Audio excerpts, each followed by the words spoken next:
Kaya nga, pinagkukurat ako. Wala nga eh, kinuha nga nila eh. Ano ba yung pinaglalabanan? Bakit ganito? Tao rin naman ako dito sa Pilipinas ah. Nakarating sa Senate Committee on Public Services ang viral video na ito na kuha mula sa kilos protesta ng isang religious group sa EDSA People Power Monument. Daing ng rider ang pangaharas at pagkuha umano ng susi ng kanyang motorsiklo ng mga reliyista habang nasagap pa sa video ang pagbabanta sa kanyang buhay.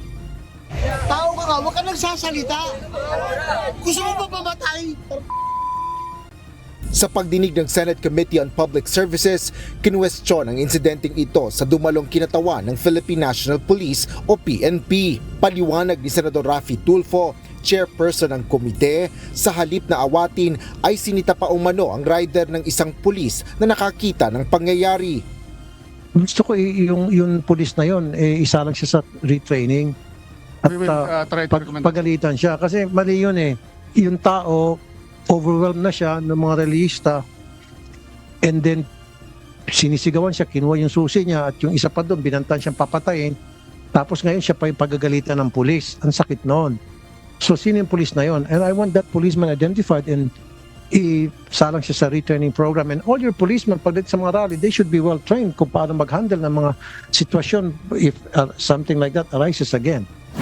Pinuna rin ng senador ang hold-up birthday prank sa loob ng isang Transport Network Vehicle Service o TNVS kamakailan, kung saan aarte ang tsuper at papasok ang iba pang kasabwat sa prank sa loob ng sasakyan at kunwari ay hold upin ng pasahero para dalhin sa venue ng surprise birthday party. Umani ang naturang video ng magkakaibang reaksyon kung saan ikinabahala ito ng ibang netizens. Ayon sa Land Transportation Franchising and Regulatory Board o LTFRB, pinagpapaliwanag na nila ang TNVS operator kaugnay ng issue. Nag-issue na po kami ng show cause at may hearing po ito sa July 7 po. Ngunit nais ni Senador Tulfo na ipagbawal na mga ganitong aktibidad sa hanin ng mga PUV driver.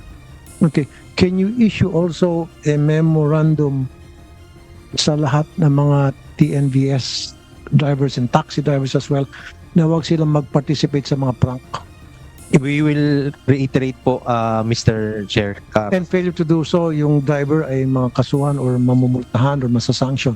Samantala, ipinag-utos din ng komite sa LTFRB na paigtingin ang seguridad sa loob ng mga PUV sa pamamagitan ng paglalagay ng closed-circuit camera o CCTV.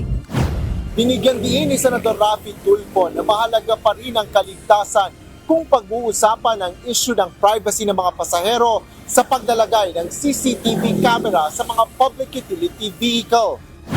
So, pwede ba natin later na i-require na lang lahat public transport?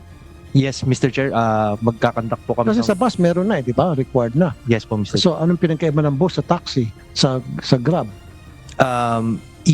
Magkakandak po tayo ng public consultation, Mr. Chair. Okay. As again, kasi po yung cost, additional cost Okay. dun sa operation, baka po maapektuhan din yung fare. Okay. But we will conduct immediately a public consultation with regarding this. Asher Kadapan Jr., UNTV News and Rescue. Diyos ang aming sandigan, serbisyo publiko ang aming pinahahalagahan.